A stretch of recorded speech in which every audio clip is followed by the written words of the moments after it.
No worries. Well, there was a little confusion. Okay, we're going Thank on. you.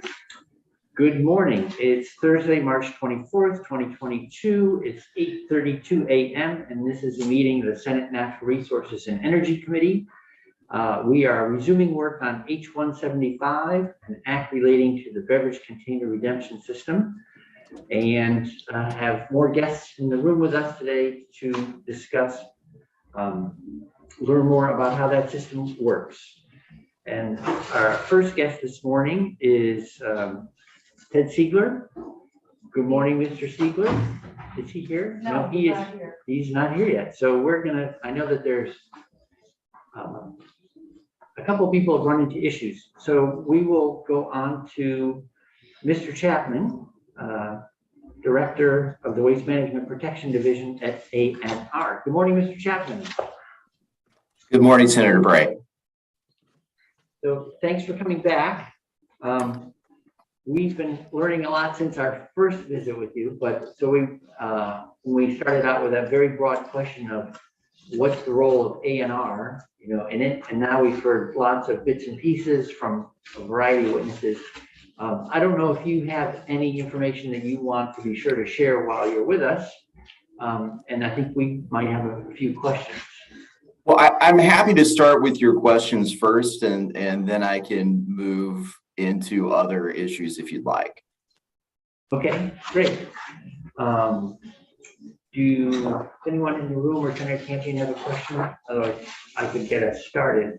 I think the thing we're practically speaking, if we're considering expanding the number of containers and types of containers in the bottle bill program, the most practical concern we've heard raised a number of times is the number of sorts.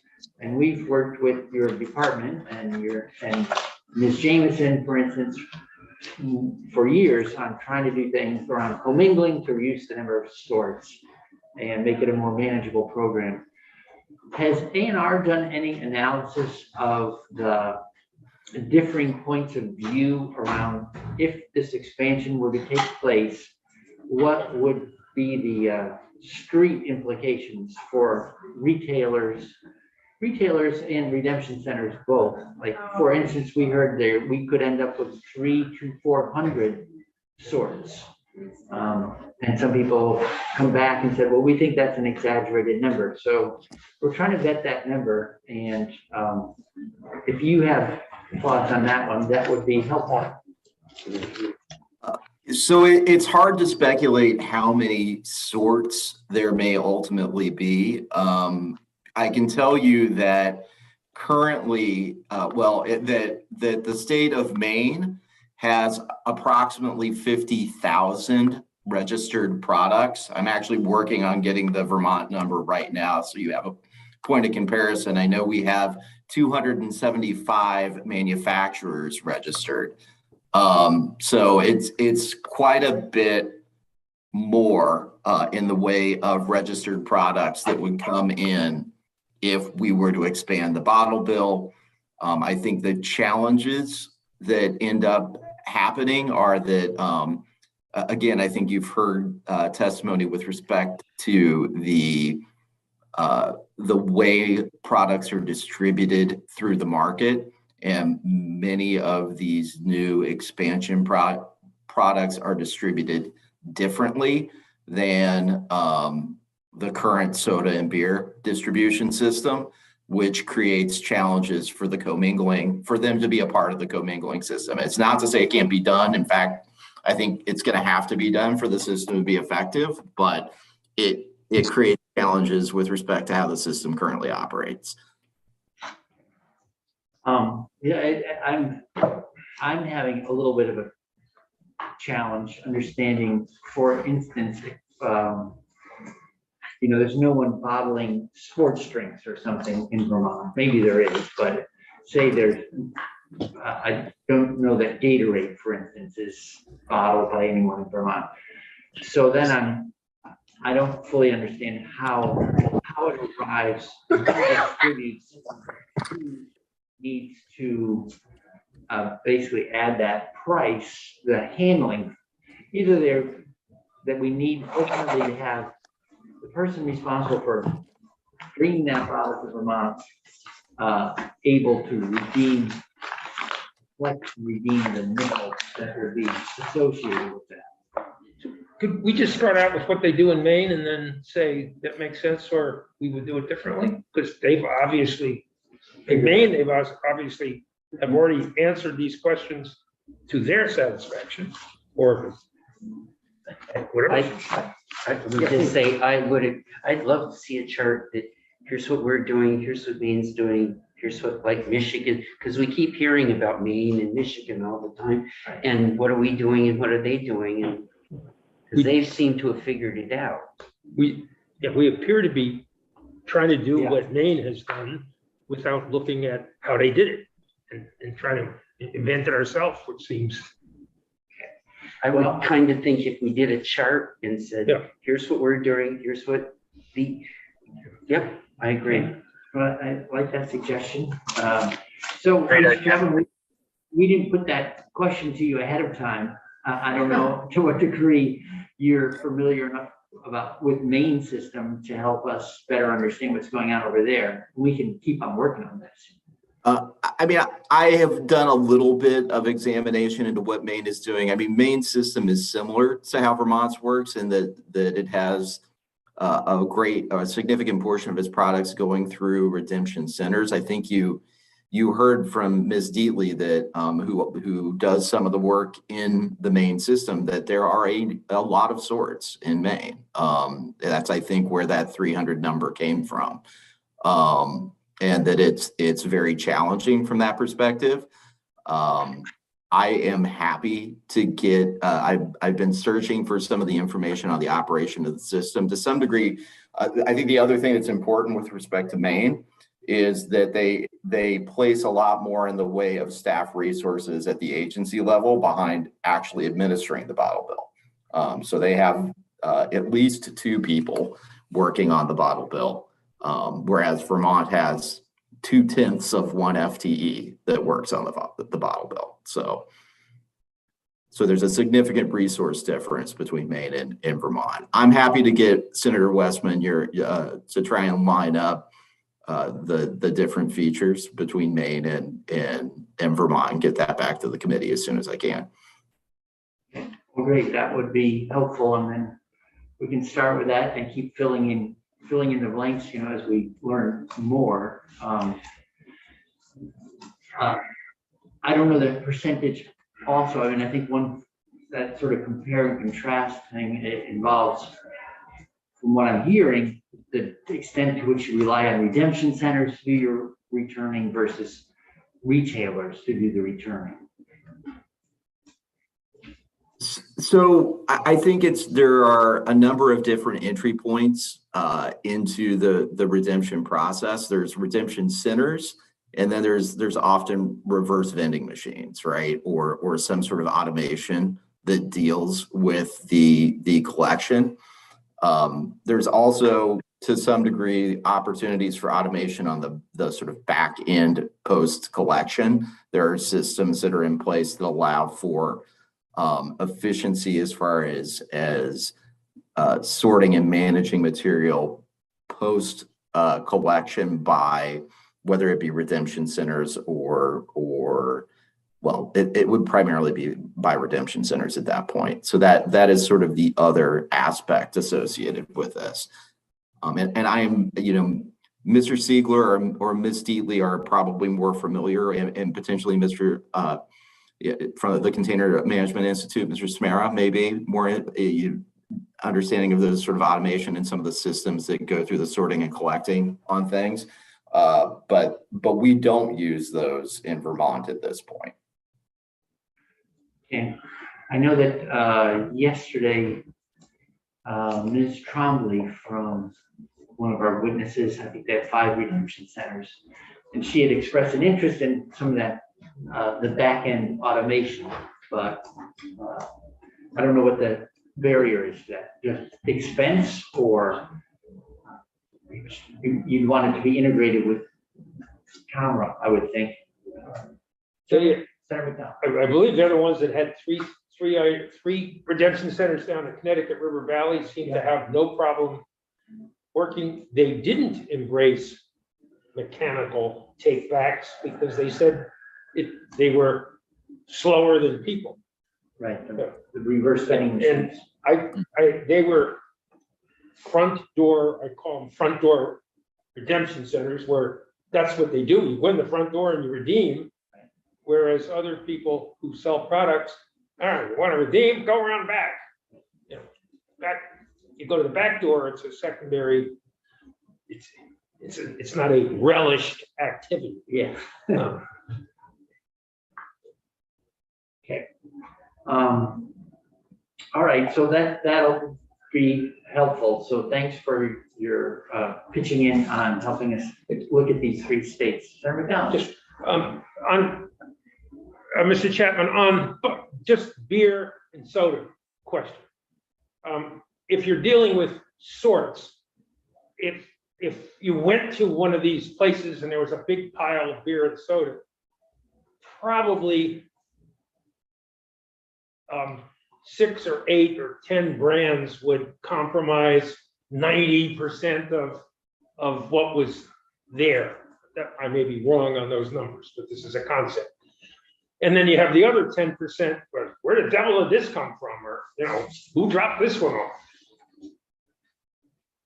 In those places, are they able to sort the 90% into whatever it fits, the reasonable number of containers, and then take the remainder, and commingle them and send in 90% of our stuff is sorted, and the other bunch is commingled. Is there an option for them to do that and sort what's sufficient for them to sort, and then send it down the chain for someone else to do the rest? So my understanding, Senator, of the process of how the sort of back end of this works is it's almost the opposite of that, which is that the roughly speaking 80% of the containers that go through the redemption centers have gone through and have an agreement to basically significantly reduce the number of sorts that need to happen with that, let's say 80%. And the other 20%, because they're not in a commingling agreement, gets sorted separately into their various brand and container sizes.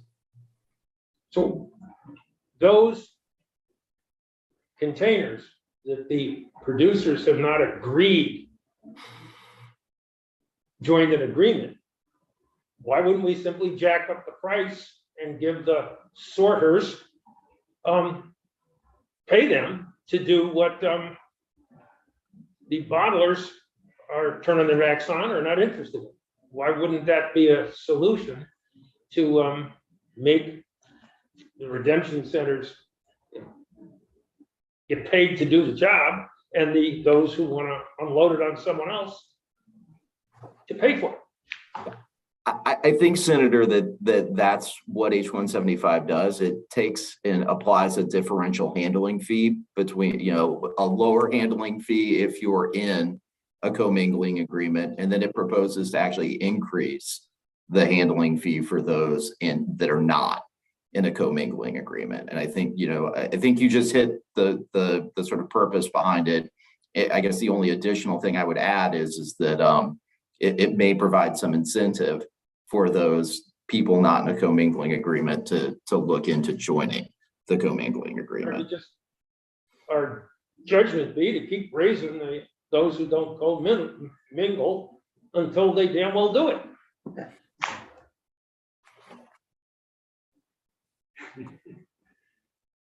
Right. I mean, apparently it's cheaper for them and to not do it, and as long as they can unload that on someone else, they're happier than clams.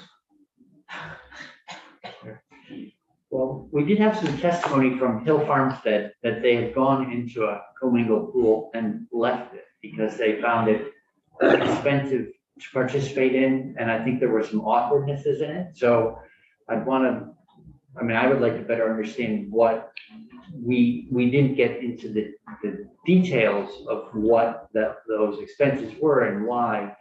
But I think, to Senator McDowell's point, driving people towards a common solution, thinking that you're going to get economies of scale and ease of handling makes sense.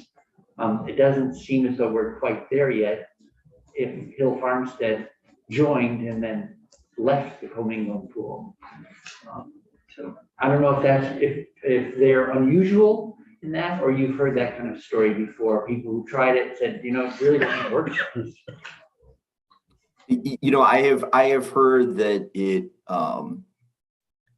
from people who have smaller amounts or a smaller number of containers, that it is not as cost effective for them to be in a commingling pool as those with significantly larger number of containers. I am not an expert on the terms and conditions of the commingling agreement. And I think that the people who are in it could give you much better testimony on what the barriers are than I could. Okay. We should follow up with those folks and maybe find some other people who left, because if we're in essence the bill moves people towards those agreements by tripling the incentive from a half penny to a penny and a half, right? 3.5 versus 4, and now it'll be 3.5 versus 5. Commingle, non-commingle. If I want us to be reasonably confident that we're promoting a system that's actually achieve what people are hoping for. So those were the particular questions I had based on earlier testimony. Anyone else, do we have a question for Mr. Chapman, or we can turn to hearing what you had on your mind when you came into the room? Primarily, I had my, my purpose was to answer any questions that you had. I guess the only other thing that was out there that I remember is the last time Senator Westman asked whether there was sort of a framework with which you might be able to sort of approach, how do you analyze the bottle bill? How do you sort of assess what makes sense? And, we gave some thought to that internally. I'm happy. I don't know, Jude, if I can share my screen or not. Sure. Sure. Oh, All right. should be okay. All right. There you go. All right, great. Thank you. Let me make sure I've got the.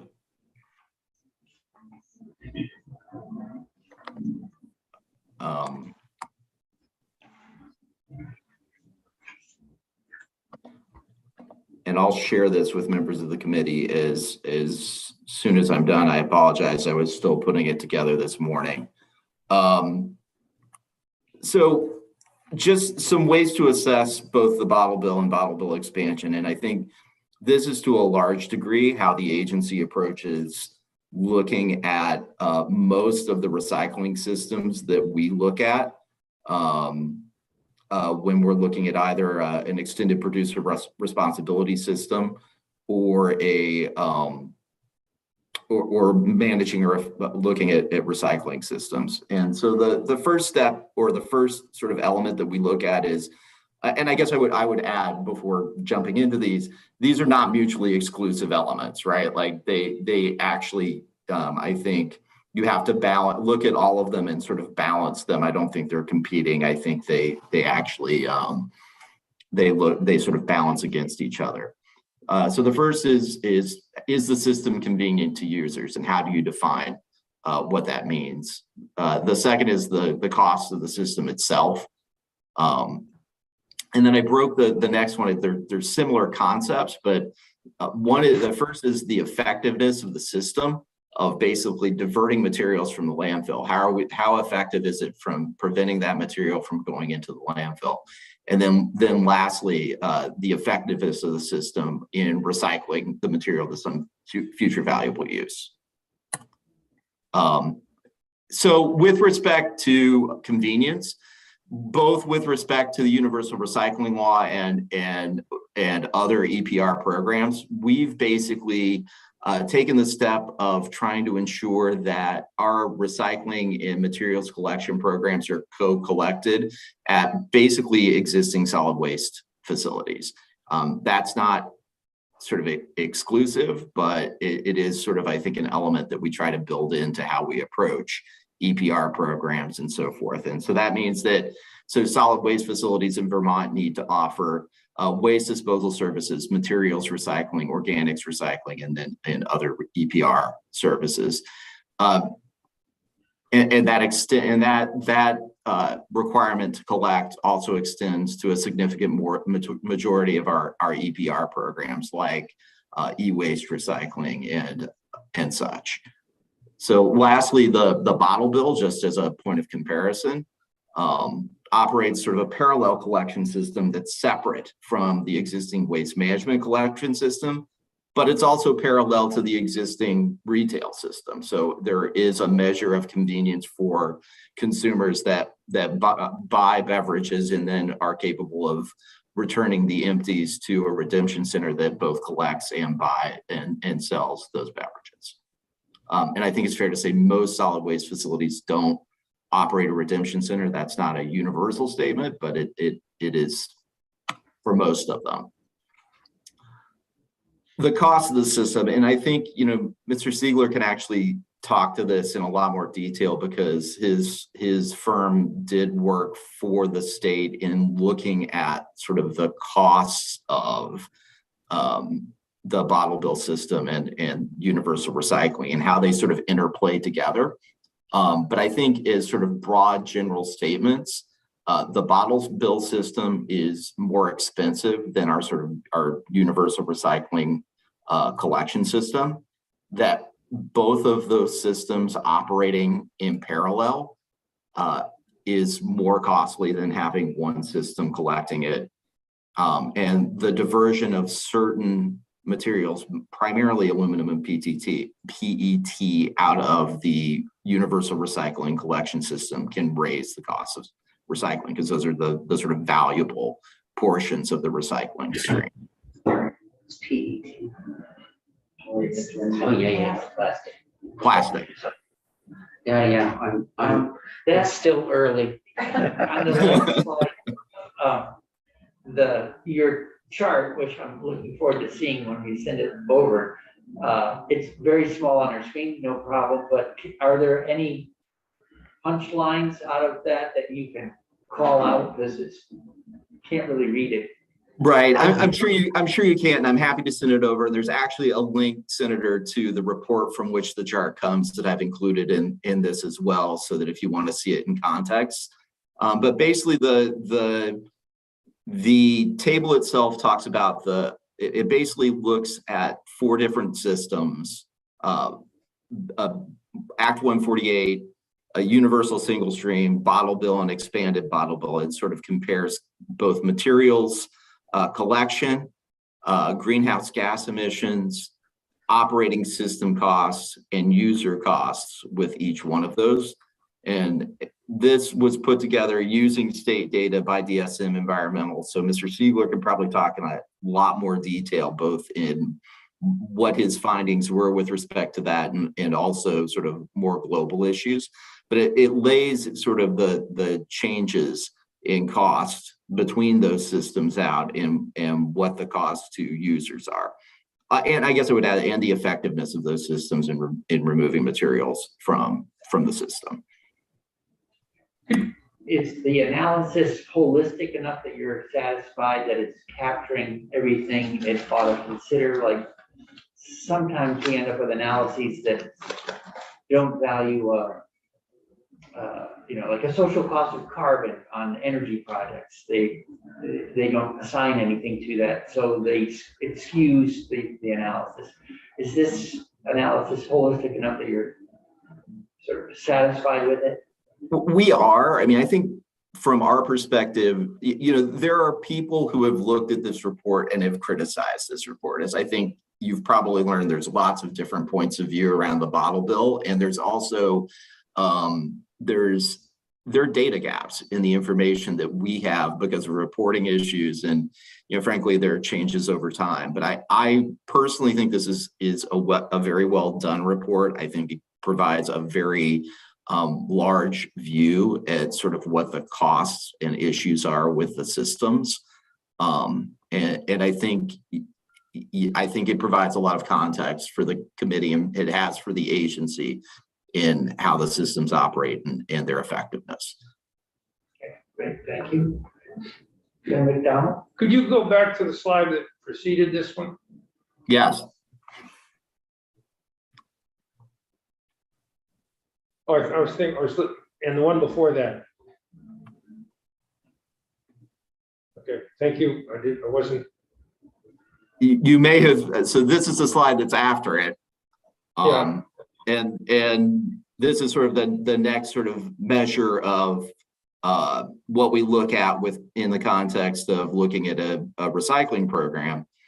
And this gives you, so we're looking at really, I think I should probably start at the starting point.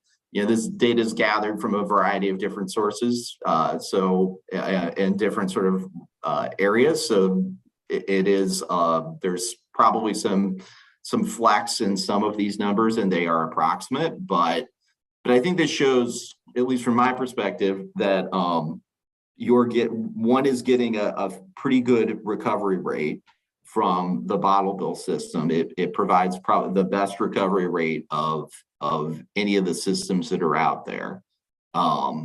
We still have there are still landfill bottle bill material that's still happening. We have expanded bottle bill material that is being landfilled. And our existing sort of MRF recovery rate, I think, does an adequate job, but certainly does not do as well as the bottle bill, right? I mean, I think it's fair to say that the bottle bill gets the highest recoveries of systems that are out there. And as you said, more expensive? It is more expensive, but it gets higher recoveries. So on this chart, are there two pieces of the pie that say landfill? There are. So What's the the difference difference? the difference between the two segments is it's trying to break out bottle bill materials. So the yellow slice of the pie is those bottle bill containers that have been landfilled, and the gray slice of the pie is things that would be subject to an expanded bottle bill that have been landfilled. Okay. So the stuff that is presently covered under the bottle bill that ends up in the landfill is about 10% of the stream. Yes, Senator. Okay. It's just a little small to see. Yeah, I apologize. Where's the third parallel system, which is the roadside system? So the roadside system is the orange, the 31%. Which is lit, okay. Yeah.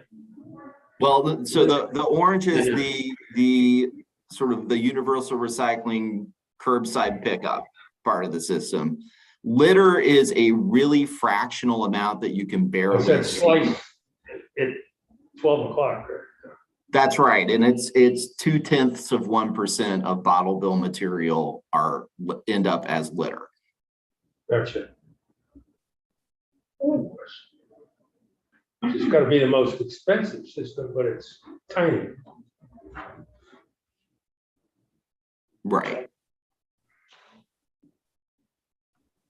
All right, and so the last sort of element is the effectiveness of in the system in recycling material. And I think again, there are people who are much have much greater expertise than the agency has in this, but I would say that based on our conversations, markets for Vermont bottle bill aluminum and aluminum from Vermont MRFs are roughly equivalent. They have similar market availability. the markets available for Vermont bottle bill glass, generally speaking, are greater than the markets available for MRF glass coming from in Vermont. And then I have seen a lot of dispute amongst various people about the quality of PET, but based on what I have been able to discern, the PET quality from Vermont MRFs is roughly equivalent to bottle bill PET. That's not the case nationally. There seems to be much more contamination from MRF PET on the national level. But from the information we have, I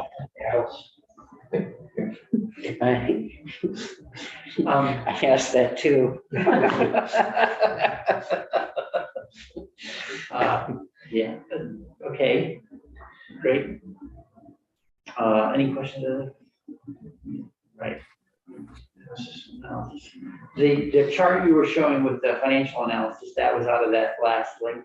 it was the links to that, and then also we did a waste diversion, or excuse me, a landfill sort to basically see what materials end up in the landfill, and a lot of the information that was shared in this came from that analysis of what's getting when we go to a landfill or to transfer stations and rip bags open and sort what's in there, what we're seeing. So that is also there. Thank you. So, I'm going to put on my energy committee hat, and I think when we're looking at the evolution of the grid, for instance, we're thinking like 10 and 20 and 30 years out, so that the decisions we make now, even incremental investments, line us up with where we ultimately want to go.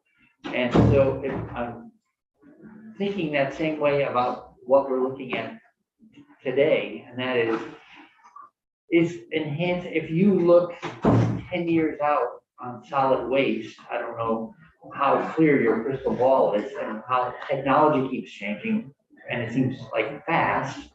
I guess I'm wondering if investing, which system, if we change the bottle bill, it's going to require investment. Are we making a wise investment in terms of where we're ultimately going in terms of maximizing the functionality of the system and at best possible price? So that's a big question. That is the question, Senator. I mean, I think that there is a lot of information out there. I think the bottle bill does things well. I think the existing sort of curbside materials recycling system does things well and is broader in its scope. I think the larger policy question is that exactly that question is before the committee. Well, so if you were in our shoes, what information would you ask for in order to make an informed judgment? Well, I guess I tried to lay out the sort of framework or set of issues that I would be looking into. Is it convenient for consumers? Is it cost effective? Does it divert material from the landfill? How effective is it at doing that? And is it effective in giving you high quality material? And I think that the challenge with all of these, the questions is I think that different people have different opinions and points of view with respect to the bottle bill as to how to answer those questions. Well, it's just interesting to think about, not just this bill in front of us, but what are we committing to? If we remove H-175 forward, what are we committing to, and how would where does that place us 3, 5, 10 years?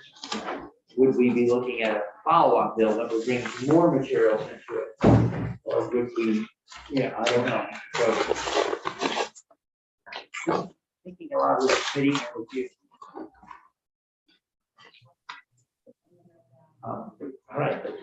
Any other questions for Mr. Chapman? So thank you for that chart and the deck. And so we'll reschedule him to do the Maine versus Vermont sort of walk through.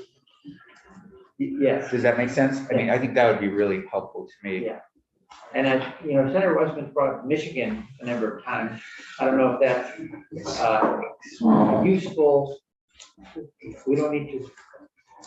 I guess, submit to you for, maybe the closest analog to what we have, then we could stick with Maine. If it's acceptable to the committee, I will focus on Maine. If I can come up with materials, Sure. I am happy to include them from Michigan, but I think we have enough in the way of contacts in Maine that we should be able to give you a pretty accurate picture of what's going on. Okay, great. Mr. Chair, this is also maybe where you or someone would want to reach out to NCSL to really understand sort of where the different states are, how people have gotten there. It might be worthwhile. NCEL. Two. Okay, great. So thank you, Mr. Chapman. Thank Oh, you. what's Environmental legislator. oh, nice. All right, and let's see, I don't see Mr. Siegler here yet. No. And so I'd like to go to Mr., I'm not sure how I want to pronounce your last name correctly. Is it Smaha? Or am I guessing wrong? Good morning. No, you are guessing correct, actually. It's pronounced just like it's spelled. So well done, Chairman. I applaud your ability there. It's great. All right. So, well, good morning, Mr. Chairman and members of the committee. For the record, my name is Mike Smaha, and I'm Vice President of Government Relations for the Can Manufacturers Institute. CMI is the U.S. Trade Association representing metal can makers and their suppliers. So we are the folks who make the aluminum beverage can and then sell it to the beverage companies, basically to fill it. So, we don't have, the Cokes and the Coors and the Millers as members of our association. We're just the can makers themselves. But nationally, our industry employs 28,000 folks, and we've got facilities in 33 states, including New York and Connecticut up there in the Northeast. So we support. Good question. Yeah. So you're saying it's not Coke, et cetera. Do any of those big bottlers make their own cans? Are they vertically integrated, or do they all go to the industry to get their cans? For the most part, they all go to industry to make cans. The one exception is Anheuser-Busch. They actually own a can making branch. I think it's called the Metal Container Company, which used to be a member of CMI. So I guess they would be the closest to a vertically integrated operation. Okay, thank you. Yep. So can makers support House Bill 175 and the addition of more carbonated and non-carbonated canned beverages being added to Vermont's deposit program. In our support letter to the committee, I mentioned that our industry has a goal of a 70% national recycling rate for aluminum beverage cans. We're trying to reach that by 2030. Now, currently, the recycling rate is 45%. And when you compare us with glass and PET, we actually have a much higher recycle rate than those two other container types. But for us to reach that 70% goal, we're really going to need effective policy solutions. So that's why we're out talking about the importance of bottle bills, trying to get new deposit return systems passed in other states, having conversations at the national level, and voicing for support for opportunities to either modernize, enhance, just modernize programs such as Vermont's. So just want a quick touch point on some other facts for you. Some analysis by the Container Recycling Institute showed that while the 10 deposit states consume about a quarter of all aluminum beverage cans, they still generate a third of all cans that are recycled. And when you compare that rate to the non-deposit states, The non-deposit states, when operating curbside programs, have about a 36% recycling rate. But we're seeing, upwards of 80% recycling rates for aluminum beverage cans in those 10 deposit states. So obviously, really important sources of materials for the aluminum industry.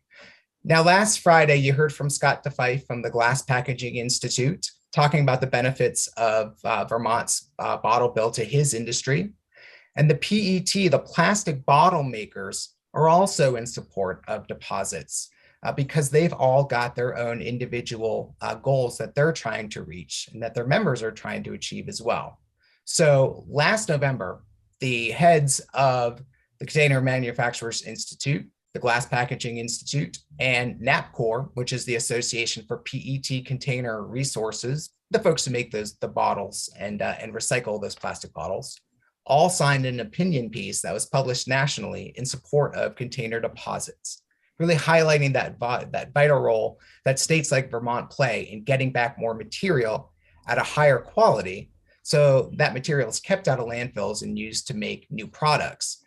And for US manufacturers, creating this circular economy is really a smart policy. The more domestically sourced and used materials that we can use as feedstock really reduces our dependence on imported material from overseas and on virgin product, whether it's new aluminum can sheet or other kinds of materials that are used to produce PET bottles and glass bottles.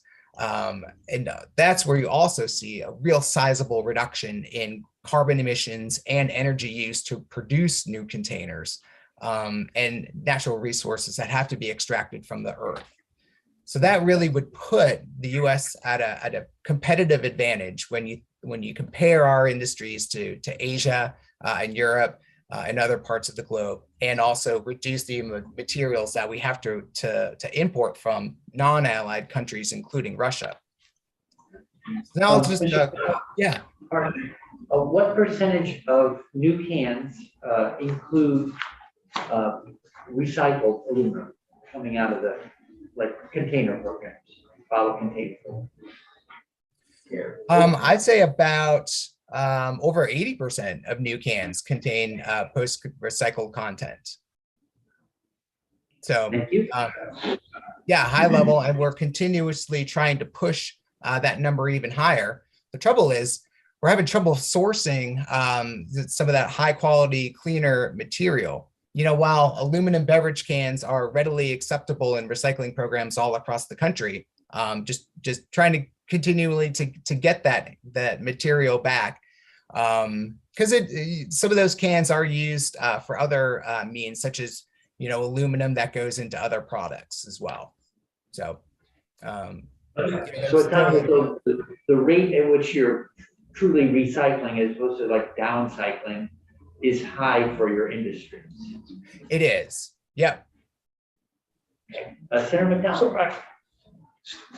Sorry, 80% of your cans contain recycled aluminum, or is it that each can that comes out is 80% recycled aluminum? I'd say that each can contains 80% or even more recycled aluminum. Thank you. That was it. All goes back. So Vermont's cans, for example, go down to Kentucky, where they're smelted and remade into brand new can sheet. So that's where you're getting the recycled content. Sure. You mentioned the difficulty of finding clean cans. And I must admit, as a recycler, I always presume because the stuff gets melted down, that if there was any residual, it got burned off. And that you didn't, I wash my cans, but in terms of, am I absolutely sure? I don't wash it as carefully as if I was going to drink them. Let's put it that way. And I'm just presuming that any contamination would be burned off. Is that not so? Great question. So yes, any contamination would be burned off, but the contamination that I was actually going to get to in my testimony has to do more with missorting at the MRFs. So we estimate that about 25% of cans that go through curbside collection programs get missorted at the MRF, and they may end up over in bales of like other kinds of material, PET, for example. The analysis has shown aluminum cans in bales of PET, which is, strange, but hey, it does happen. So that's the contamination that I was referring to. Thanks. So we asked questions, but back to you for your presentation. Thanks. Oh, sure. I'm just going to, I do want to just make a couple of points. So the bill includes language that allows can makers the flexibility of where to put the deposit value and label on the can. So currently, 7 other states allow the label to be placed on the side of the can, but in Vermont, that's not allowed. That's actually not in statute. So the little VT and the amount appears on the lid of the can. And what we've been finding is that the incising of the can ends has become more difficult as can makers are using significantly less material, and the walls of the can have become thinner as a way to just reduce the amount of material that's used to make cans. So we're finding that the lid of the can is actually less deep, and the marking on the lid of the can is less visible today than it was in the past. And so we're just asking for the ability for can makers to decide if they want to put the VT and the deposit amount on the side of the can versus just on the top of the can.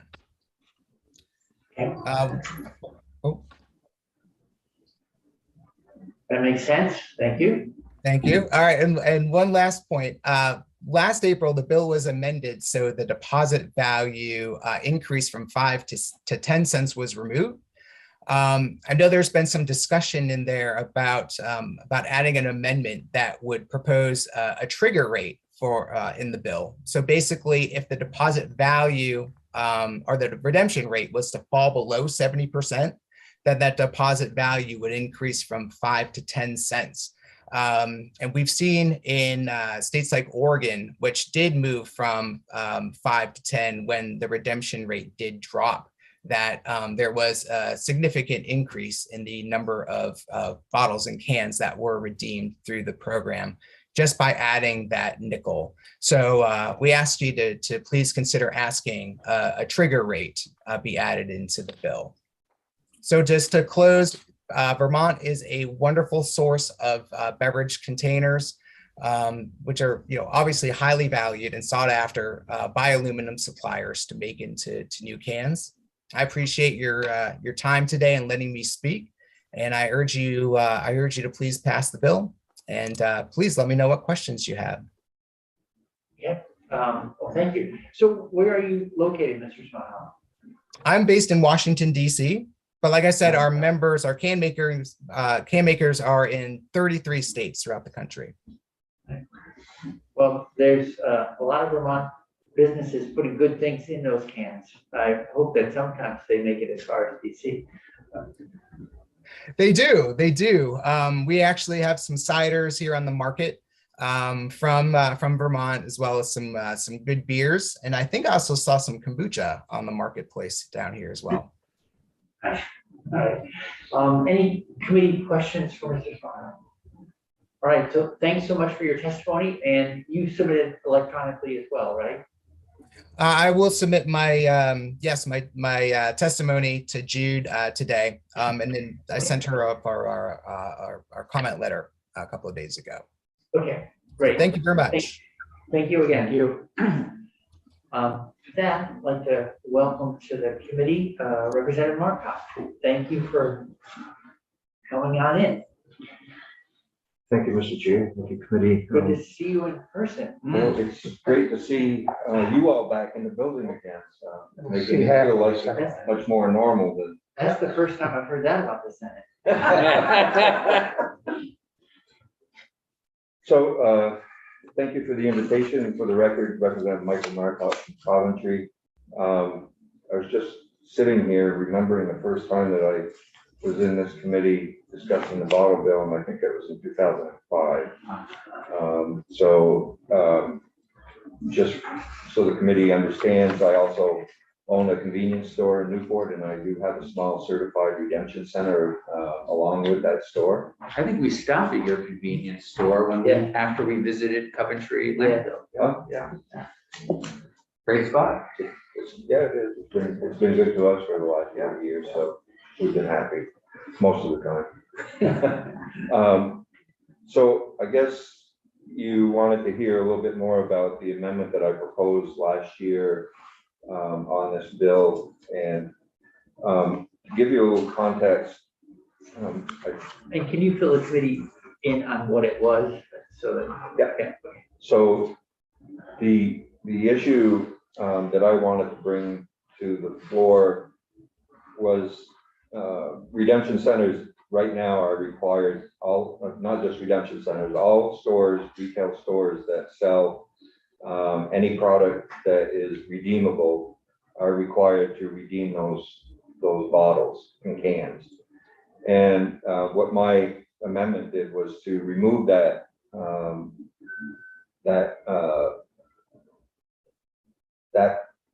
piece of the law to make sure and to allow for the redemption centers to receive those products. So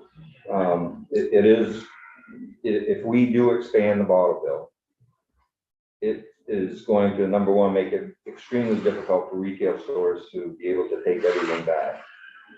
They normally don't have the space to take all of these cans and then put them in the back room. Most stores don't have that ability to do that. And so this would allow the stores to either decide whether or not they want to take bottles. And in doing that, we looked at what the law says, and I believe it's within a 5-mile radius of a redemption center, certified redemption, that those stores can ask for an exclusion and be exempted from having to take it. I just want to remove that need for those stores to have to go to A&R and ask for that exemption. I also heard there's another member in the House that also has a store that didn't even know he was required to take back those empty cans and bottles. And so I think it just makes it much cleaner, much simpler if those returnables just are funneled right directly to those certified redemption centers. But it doesn't say that those stores don't have to take them. There are some stores that are worried about their customers who normally bring those bottles back. They'll lose those customers to a redemption that may have a store attached to it. So they may still want to continue to take those. So there was nothing in the amendment that prohibited them from accepting them. It's removing the strict law that says you have to take them, and then if you don't want to take them, then you have to get an exclusion from an exemption from the A&R. so I've been to your store, but I don't remember the redemption part. So are they like Two separate buildings? Yeah. Yeah, so store was here, the redemption's here, and the gas pumps are in between. So in your case, so you really have both worlds in one spot, right? Would you just tell people, go next door? Well, we do now. That's the way it works now. They just funnel everything to the redemption center. But so the other piece to this whole puzzle is I probably will not continue to operate my redemption center if this bill becomes law. I don't have the ability to store all of that now. More than doubling what I take in now. I mean, it'd be great if I did. It's an additional money maker, and the only way to make money in the redemption world is by volume. I don't have the capacity to take on that amount of volume. And there were some redemption centers last year that were for this until they started looking at their capacity And even the big ones are now saying, I don't know that I have that capacity to take in all of this. And I don't know if it's worth the cost to, put additional storage, is it gonna pay off? Senator Westman? So 2 questions. First to start.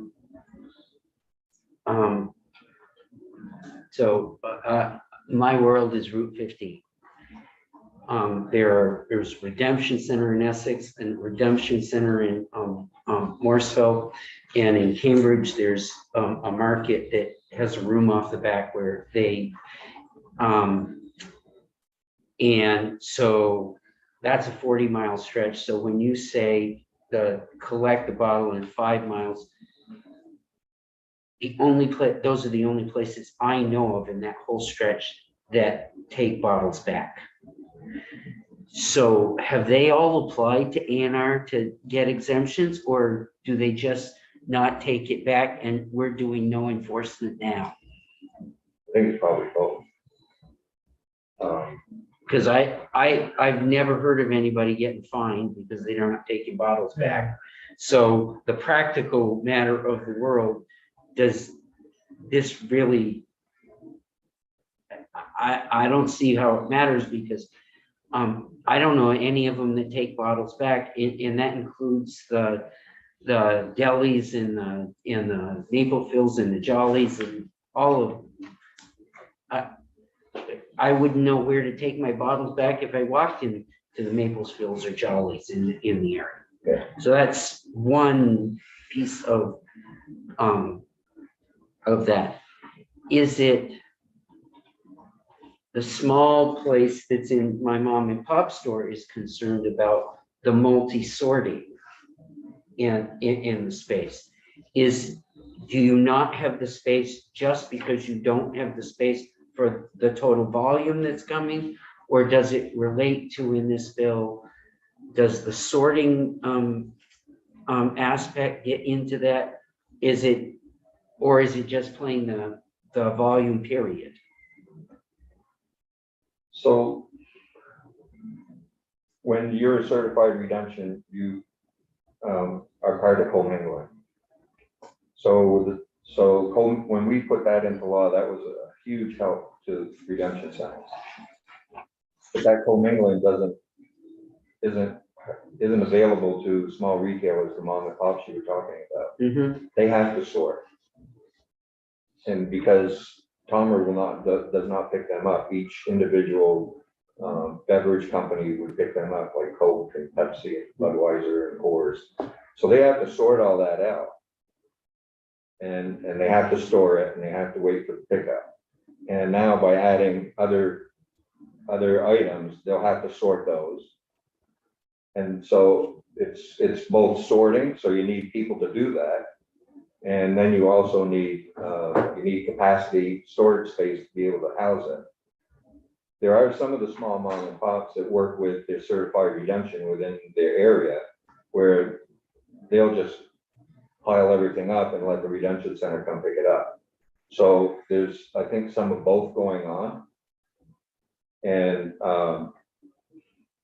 so it is a staffing issue, and it's a storage issue as well.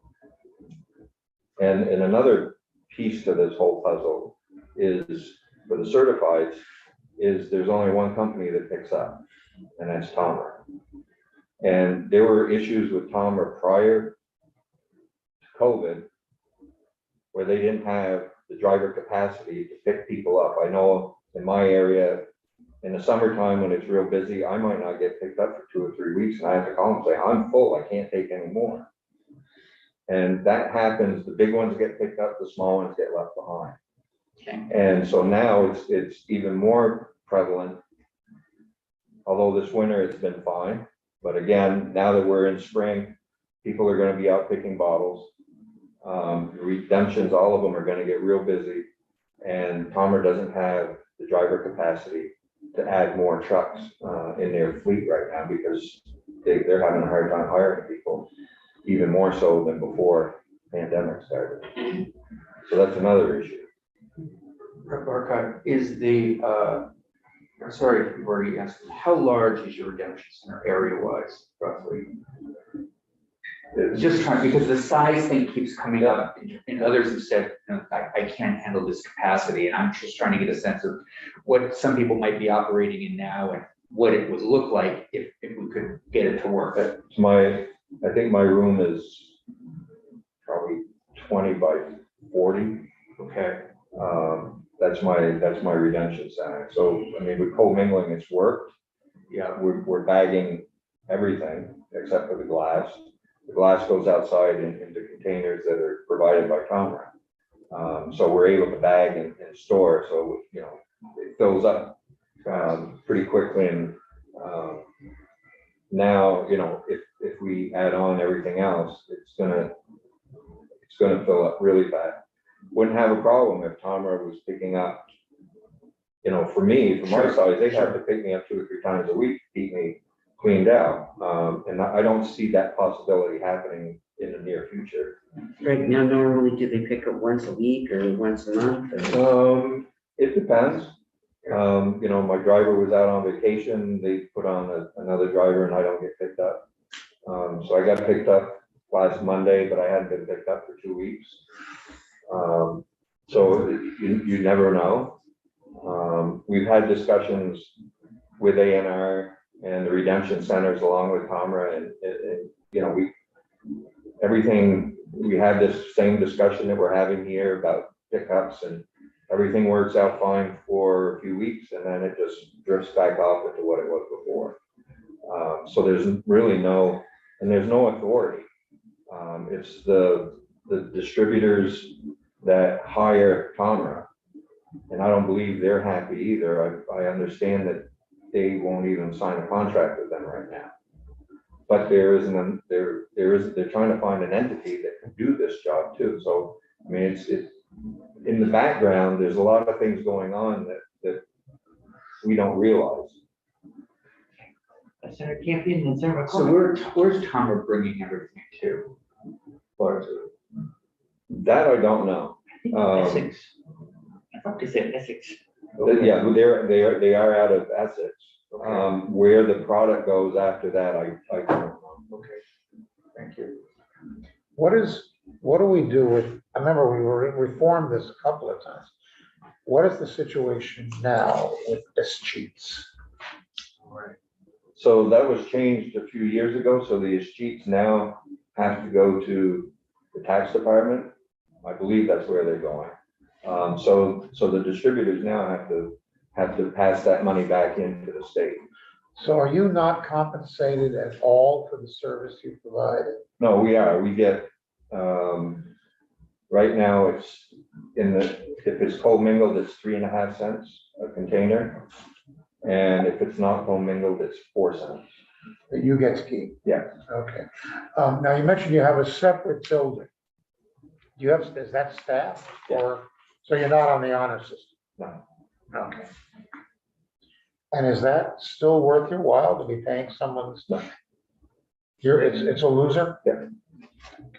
I mean, business wise, if I was just looking at it purely business, I would have shut it down years ago. But the person I had that's working for me needs a job, and this is the only job he's ever had. And so I do everything I can to keep him on staff, to make sure he has a job. So, you know, it is what it is, but it's coming to the point now, as minimum wage continues to rise, that I'm not gonna be able to afford to do it. So one of the things we've been discussing is that handling fee, you know, so the bill proposes to take the current 3.5, 4, go 3.5, 5. So is that a meaningful shift in terms of bringing you back into the black, or?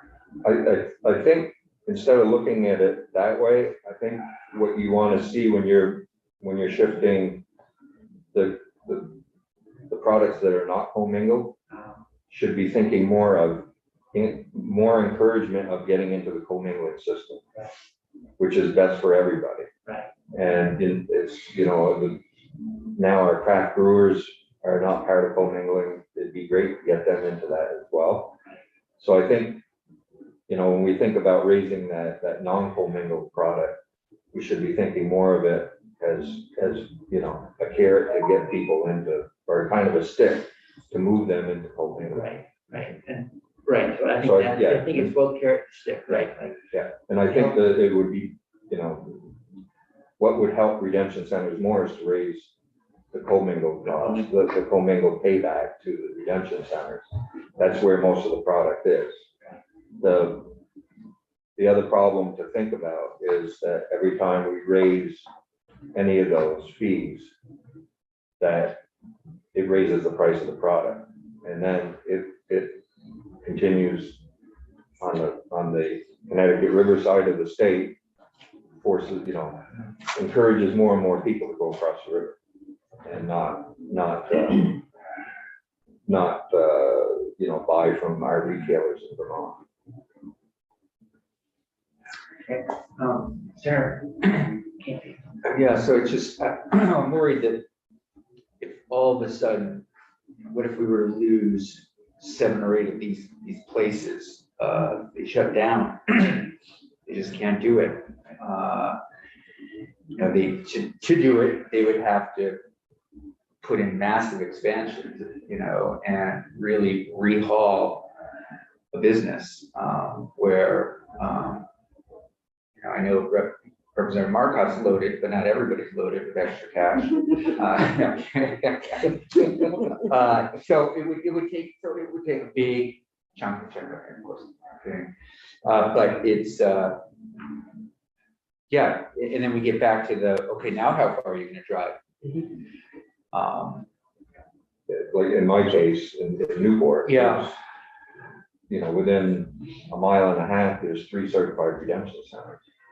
There's mine, and then there's one Okay. probably half a mile away on the east side of town, and then Yeah. just heading towards Derby, another mile away is another certified. In my county, there are 2 certified redemption centers in the whole county. That's the kind of situation Yeah. where if that somebody shuts down, you know, what do you Well, do? if you lose that. In Orange County, if you look at the map, there are 3 certified redemption centers in the county. Yeah. That's what the map's certified. Now, I'm not sure in that, I can't tell how many mom and pops might take part. So what happened in Maine?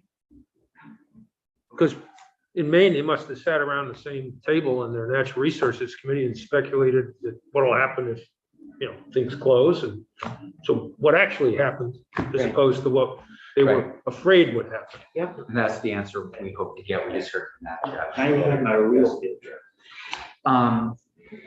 You're taking us to Maine? I guess. So in your area, there, because 3 are close by to one another, some people just choose one over the other, convenience, they're going to pick up gas, they're gonna do it. Okay.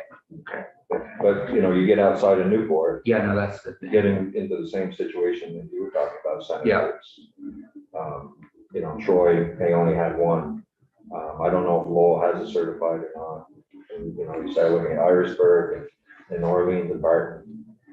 So, yeah, that situation in the rural areas is there. And, you know, but the other issue for the mom and pops is where's the capacity to take on, Right. you know, the storage capacity. So one thing I had never heard before was that retailers can't commingle, you know, so, because we were talking about the whole notion of, we heard from a Southern Vermont, just redemption center, that actually sends a truck out to something like Maple Field, and they just throw it all in one bin. And I think, Yeah, so those guys are happy to get rid of it, and the people picking up make enough money that it merits going and gathering it in, because it's more buying for their cent. So the retailers that aren't able to commingle, they either, if they have a redemption come pick up, they're getting a nickel back, so they're not making anything for their efforts. The ones that decide to sort it all out and send it back individually are making 4 cents. So that's where the rub is a little bit is, you know, is it worth me to do all of that? Or is it just better to get rid of everything? And no matter what, they still have to store it. Well, So if are there any final questions for Representative Markon? Let's go over one more time, that actually retailers who sell things where there's a deposit are all supposed to take them That's back. correct. That's the way the law is. So what's happening is just a lot of people are breaking the law and no one's enforcing. Well, and I think to the agency's defense, the department, is that I think they react to complaints. So if there's no complaints from any of the public that this retailer is not redeeming bottles, they're not gonna know, and they're not actively going out and seeking out redemptions or retailers to see if they're following the redemption law or not. Do you have any experience with reverse vending machines? I mean, people said, oh, well, you could fill in by installing reverse vending machines. I know, like, we have one of our grocery stores in downtown Newport that has reverse vending, and also another grocery in Derby, one of the chains, has reverse vendors as well. That's something that I looked into years ago. There's a cost to the machines, and you still need someone to be checking those machines all the time, to empty them out and Make sure it's not jammed. or jammed or whatever. So, to me, it's still better to have someone there for what I'm doing. Well, thank you very much for coming in. Yeah, I really appreciate another on the ground. Right. Yeah, I don't know if you had a chance to speak with one of the large redemption centers, but that might be a We've had a couple in. I think we're gonna go to the one in Barry next Tuesday. beverage fair. Chairman McDonald, last You ever, question. do you ever have delays or in getting product? Coca-Cola tell you their driver was on vacation today and you'll get served next week? No, not in that respect, but getting product. So there's still shortages of different product that they're out of because they can't get the containers to fill them. That's been a real big issue with a lot of stuff, and it's been through all of them, Pepsi, Coke, or even the beers. It's been difficult through the pandemic too, and it's still going on now. Well, thank you again. Good to see you. Thank you. Good to see you too. Yeah, thanks a million. That was helpful, very helpful. Our final guest in the morning is Ms. Balkin, Elizabeth Balkin. Thank you for joining us this morning. And so you know what we're talking about. We're love to hear what you have to share with the committee. Great. Thank you so much for having me. Can everyone hear me okay? Yes, thanks. Okay, great. I have some prepared remarks that are pretty brief, and then we can just have more of a question and answer session. So good morning, Chairman Bray and members of the Vermont Senate Committee on Natural Resources and Energy. My name is Elizabeth Balkin. I am the North America Director for ReLoop.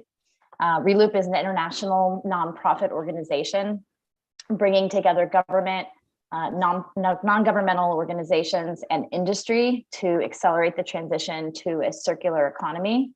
I'm here today to voice support for H175 and share some of our experiences in studying high-performing deposit return systems globally.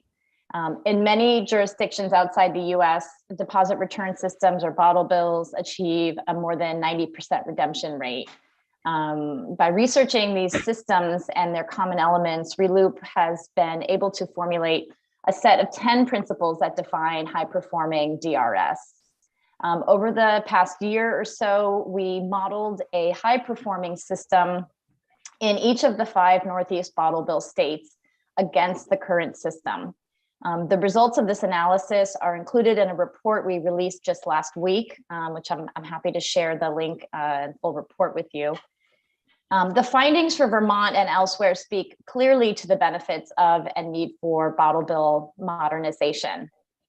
Program scope is one of the foremost prerequisites for optimized bottle bills. In the same way that H175 calls for all beverages besides milk and non-dairy beverages to be included in the system, we called for a similar scope. This would increase the scope of beverages in the system in Vermont from less than half that are currently included today to 95%. And so with that in mind, looking at the state with a 70% redemption rate, which is slightly lower than today and is normal sometimes when the scope of materials is dramatically increased. So we looked at different scenarios, and at a 70% redemption rate, the collection of an additional 136 million beverage containers, that's glass, aluminum, and plastic, would result. That's a stream that would be mostly comprised of wine, hard cider, bottled water, and sports drinks that are currently left out of the system. At a 90% redemption rate, the system will capture 176 million additional beverage containers. Upon further examination, we see that the most dramatic impact with regard to beverage container flows is not from the resources being stripped away from single stream recyclers, as some stakeholders might suggest. I'm sure there will be losses associated with materials flowing out of MRFs and to the bottle bill program, but they are a fraction of the most significant diversion impact that we expect, which is for plastic containers being diverted from landfills. In a 90% redemption scenario with the program scope like that established in H175, we expect to see nearly 135 million plastic beverage containers diverted, not from recycling processing facilities, but from landfills. Today, more than half of plastic containers are landfilled in Vermont, owing in large part to the fact that single serving alcohol containers, or NIPS, and bottled water are excluded from the system. So it's very encouraging that H175 addresses both NIPS and that bottled water. In addition to these numbers, we present a lot more of the key metrics associated with bottle bill reform in Vermont, and I have some slides I'm happy to pull up on the screen. As the metrics show, when you look across the vast array of environmental, economic, and social indicators, we see clear benefits from bottle bill reform and a system that can work for all stakeholders. For most, if not all, of the real and perceived barriers, including but not limited to talk of fraudulent activity in the system, the potential impacts on existing industry players, budgetary implications, and the need for recycling program support. For all these things, our principles and our analysis in tandem provide pragmatic tools and concrete steps to ensure reform implementation drives an equitable transition. Our report seeks to dispel some of the common myths presented about bottle bills and ward off scare tactics that have stymied much needed modernization attempts. So finally, with that, we come to the cost of the system. In our analysis, we allocate $6 to $13 million annually in the unclaimed deposits, or escheats, which would be channeled to the state to reinvest in recycling infrastructure and other improvements. And separately, we set aside $2.6 million per year for Vermont DEP to be used in oversight and enforcement. And even with these costs, the system can be operated at a cost of just 2.9 cents per container, which assumes, of course, broader deployment of redemption technology and more automation. Under optimized conditions, this would result in a system cost of about $412 per ton, which is not the 10 times figure compared to single stream recycling that some would have you believe is inevitable if the system is expanded. So we have high confidence that increasing material in the system will create more jobs and an expanded redemption network. Modernizing bottle bills is not easy, and so I commend you for your efforts and dedication. While achieving the vision we have laid out in our report goes beyond the provisions of H175 and maybe some years in the making, this bill is a powerful step in the right direction and will help optimize Vermont's bottle bill, and in doing so, deliver powerful environmental, economic, and social benefits that every Vermonter can enjoy. So thank you for your time, and I'm happy to take questions and sort of come back to the data if there's any follow-up questions. Thank you. And are you submitting your testimony electronically as well? Yes, I can do so with Jude later today. Okay, thanks very much.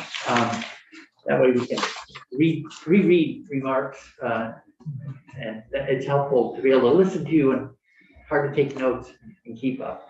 I wanted to come back to the cost per container.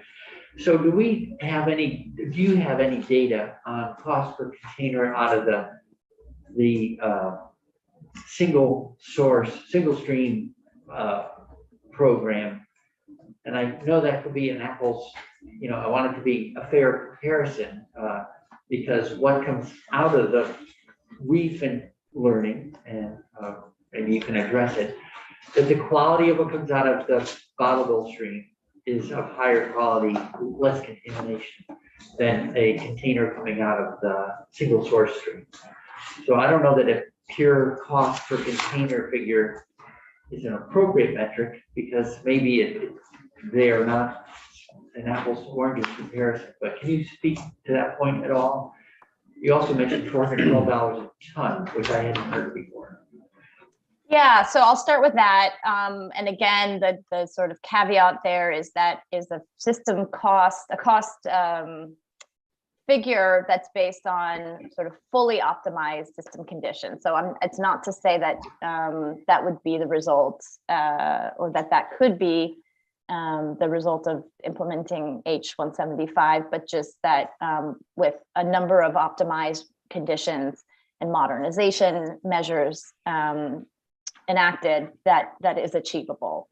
But what I can say for sure, what you've mentioned is correct, and it's corroborated in lots of interviews that we've had with recycling industry players, which is that the value of the material in a bottle bill system is far superior, and as such commands a much higher price per bale. So whether you're talking per container or per bale, it is a significantly more valuable commodity. Contamination is basically non-existent in a bottle bill system, and the material is all food grade quality, which is important if you're trying to direct the material for sort of bottle to bottle recycling. In other words, keeping it in a food grade state. I do understand that in parts of Vermont, aluminum is currently collected with other, tinfoil and things like that, which are basically contaminants. They do lead to a lower bale value. It's off spec is kind of the technical term or the industry term often used. So that material would not be able to, be as, the material collected in single stream is not as valuable as the bottle bill material. In our analysis, we looked at, actually, we've basically been able to do either a tonnage-based analysis or a container-based analysis. The challenge is that most of the waste world operates in tonnage terms, and a lot of the most relevant bottle bill metrics are in container terms. But nevertheless, we have the ability to look at both, by and large, to do apples to apples comparison. So what I mentioned to you just now about the cost of the system is based on tonnage, and so that would be looking at the total cost of the system divided by the total tonnage we expect the system will capture if optimized. But obviously it will take a long time to get there. Sure. Yeah. So is what you're sending us talk about those 10 features that help optimize a system?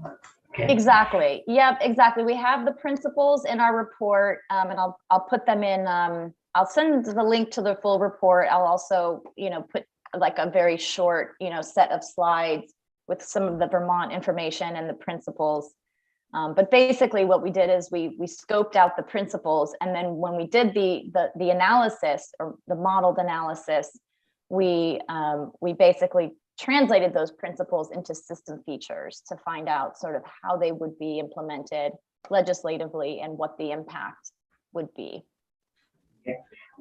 You were saying you've done looked at northeastern states. So one of the states that's gone ahead and expanded the scope of its bottle bill is Maine. And so we're trying to learn from Maine so that we don't reinvent the wheel. Can you talk a little bit about what you see going on in Maine? Did they go through a period of time where people worried about many retailers or redemption centers closing? It's also a large and rural state. So we're trying to learn from what happened there. Yeah, I unfortunately I don't have a really, I think I'll probably disappoint you that my familiarity with the sort of historical context in Maine's reform efforts, probably falls short. What we can see today is indeed that they have a very comprehensive scope. So they have really expanded their bottle bill to the full capacity. And they enjoy a very high redemption rate of 84%. Of course, wine and spirits are included with a deposit of 15 cents. So we do really recommend, and I'd heard Mike from CMI talk about the trigger to increase the deposit. It would be something that we would absolutely recommend, or even just going, I understand that it politically would be hard to just automatically raise the deposit in Vermont, but ReLoop always recommends a minimum of a 10-cent deposit, even adjusting for kind of inflation and cost of living. So I do think the deposit amount plays a really important role, and I would go so far as to say I believe it, that has been a factor in Maine's success. But beyond that, I can't speak too confidently to Maine's experience. I know that they also have the automatic triggers to increase the deposit value if redemption rates fall, which, as you probably know, Oregon does too. And I also think that my understanding is that improved access to redemption sites has been, another sort of feature of their success. And that too is something that we talk a lot about in our report, which is sort of making the system accessible and very easy to access for all residents. So one of our metrics is that we expect that in an optimized system, urban residents would be no more than 2 miles from a redemption point, and rural residents would be no more than 5 miles from a redemption point. This is kind of our threshold. And likewise, we modeled what we believe is a sort of reasonable per capita number of redemption sites per capita. So there is kind of in this world, or in the kind of high performing bottle bill realm of things, a generally accepted full sort of range, between sort of 1,000 and 2,000, which means sort of about 1,000 to 2,000 people per redemption point. In Vermont, we see that based on the state being so rural, that it actually needs to be closer to about 870 people per redemption point. In Maine, it is higher. It's almost double that in an optimized system, because it's just a more populous state.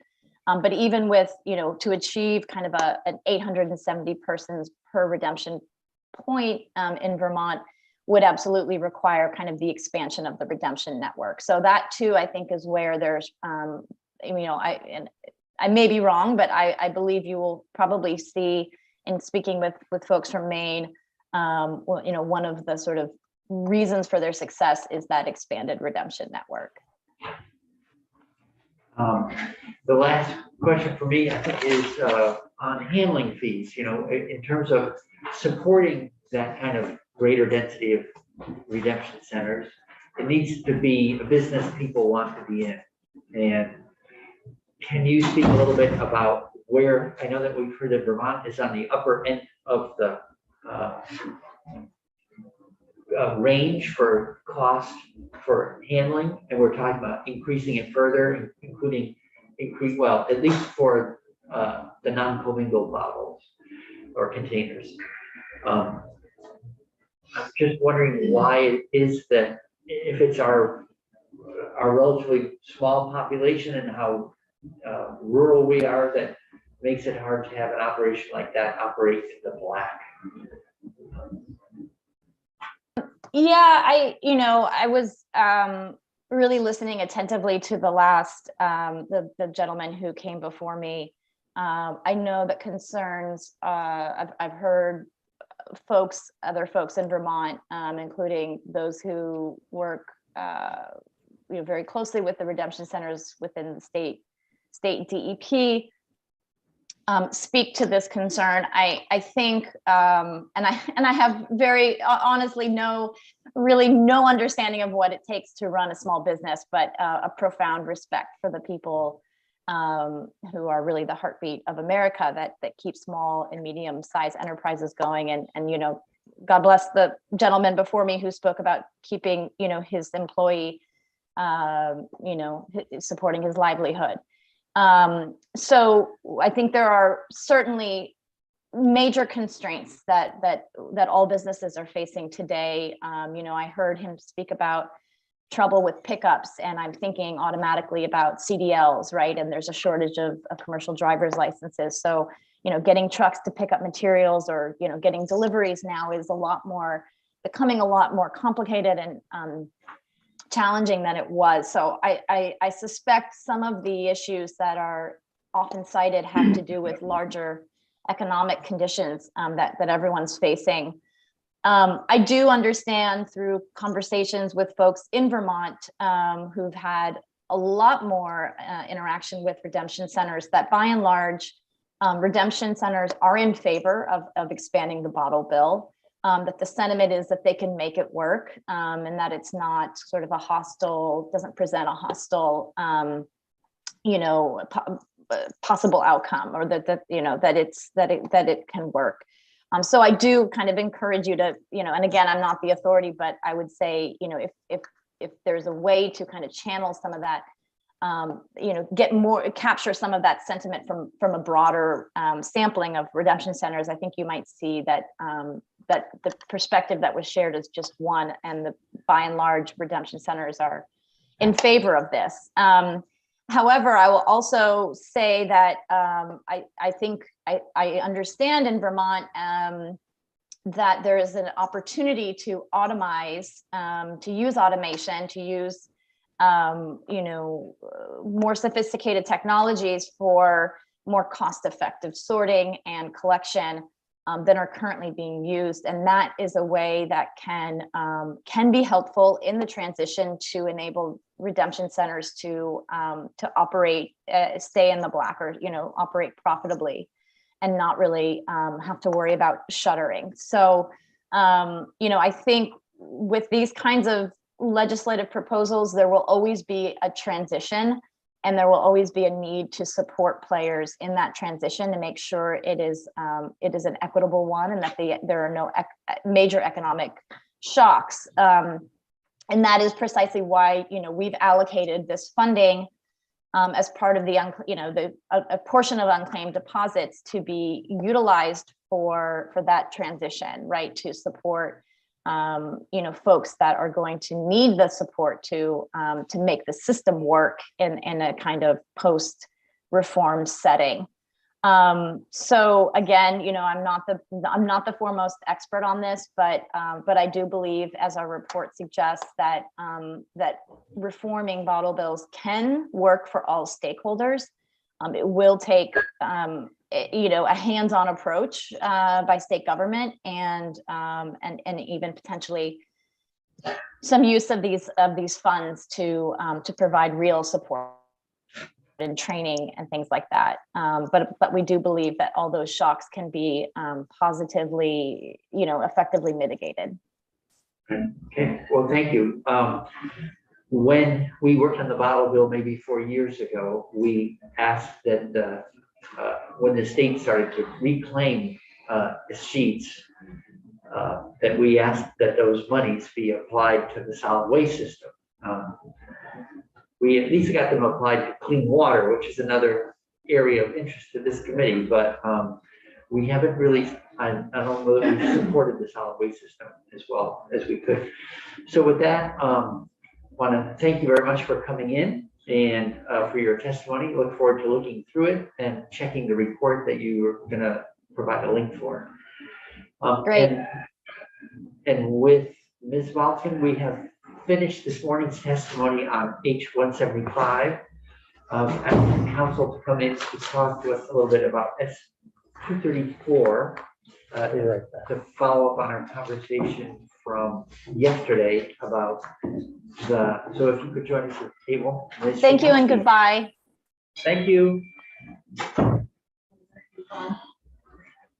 Now it's, I'm printing, so I asked if you could distribute the proposed amendment, which. Oh, brief. Yes, it's very brief. So we had Jen Howard in before and then again yesterday, and she actually sent some information that I'm printing out about their projects. Yeah, she emailed us.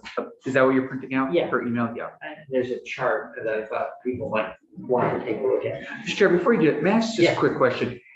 Are we on the floor at 10:30 or are we, how are they doing it? Judicial review or retention at 10:30 for one. So we are on the floor. I mean, it is a full joint session. Oh, yeah. The whole- Unless you, Unless you choose not to. Participate, okay. Yeah. Yeah. Okay. Not going in Got it. Thank you. there. I can get you a job as a teller if you're interested. Count it for others. You do a good job at that. Okay. So, if you could just tell us what this amendment does. Sure. Good morning, Ellen Tchaikovsky, Office of Legislative Counsel. I have an amendment to S-234, your Act 250 bill.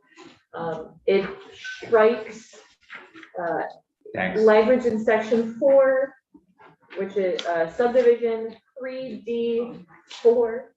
And this is the language that was adding requirements to ARPA-funded affordable housing projects. So if you want to look at the language that's being struck, it's not shown in the amendment because it's just striking the section, but it's on page 7 of the as recommended version of S-234. And so this is the language that your committee worked on related to priority housing projects funded primarily through ARPA. Do you have that language in front of you so that you can read it to people in case they don't have to? I do, yep. So it's on page 7, as I just said, it's at the bottom of page 7, starting on line 16. So we're in the definition section of Act 250, looking at the jurisdictional triggers.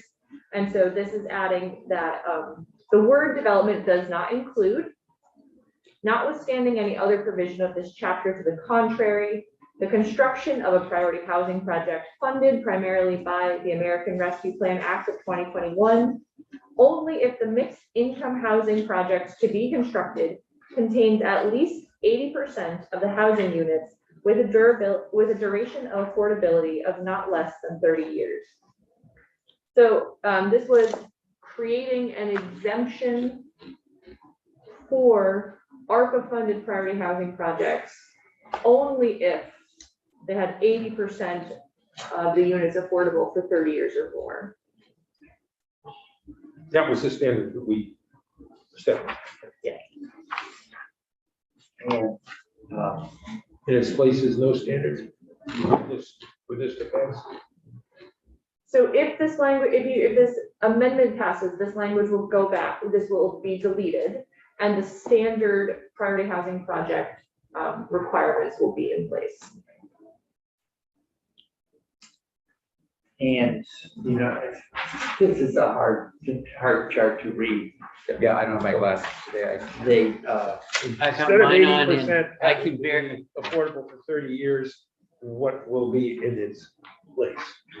Yes, so the priority housing projects currently require 20% of the units be affordable for 15 years. So It's your issue. yeah, I think unsatisfactory to everyone. Why would we pick an unsatisfactory? It's a great question. And my short answer is that because through, I guess, discretionary choices, ARPA funds are being, for housing are going through DHCD, and they have their longevity covenants for affordability is permanent. And then project by project, it's not so easy to read, and that's how to get a bigger version. It lays out the details of, what did they actually do. They also include affordability provisions that are more affordable than what we talked about. Instead of just 80% AMI, they said they have some that came all the way down to 50% AMI. So I think the simple way I would say it is, I think they are in certain ways achieving more than we are asking for. In other ways, they're achieving less, but that overall they are they're running a strong program that I feel supportive of. And if we add this complication, there is no one in the housing community that is welcoming having another test applied to a complex area. You must assess the percentage of ARPA funds. So NRV has to look at it, blah, blah, blah. So I it's a reasonable thing, and to say that any more changes to the complex housing area are complicated, but I don't have a clue as to what the current complex housing situation is. I asked for a chart, it was a pie chart that said how many years and how much money and what percent, which was a request, and perhaps this is a serious attempt to provide that pie chart with a different venue, but I have no clue what this says, because I can't read it. Okay, well, I'll get a bigger version. We don't need to vote this today. Yeah, no, I just, that's, She emailed us the chart. Yeah, we have it. Yeah, it's right there. It's a little bigger. yeah, so we could get it. You have email, right? So you can open up your email and take a look.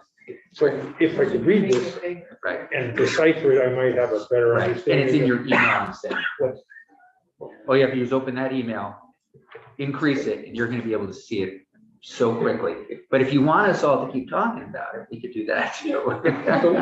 So I am saying, if I can open my email and read it and then understand what it says, You'll be, I would be able to make a reasonable judgment. So, And I think we're a little sensitive about jurisdiction, and this Sure. is really a housing design issue, and that's, I think we're weighing in with our hearts and minds in the right place, but I also feel like we're a little out of our wheelhouse when we want to redesign housing in general, in part, Anyway, I think it's precipitated good conversations. I hope that we revisit the base conditions for PHPs going forward, but because we saw how they've been whittled away. And even the Economic Development Committee was unaware of the whittling. So anyway, I wanted to. and get they're the this- ones that we count on to fully understand Right. what's being altered, changed, whittled away on, or reinforced, or rebuilt. So I just wanted to get this in front of us a day ahead of when we would need it, so that people could think about it.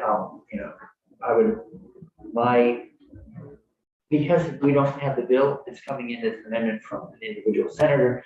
My hope would be that other senators who agree would sign on as co-sponsors, and then it's in essence a like, committee to it's like amending our committee report. Yeah.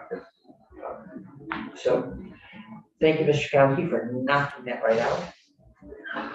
And No problem. for bringing it over in a perfectly timely manner. And with that, we are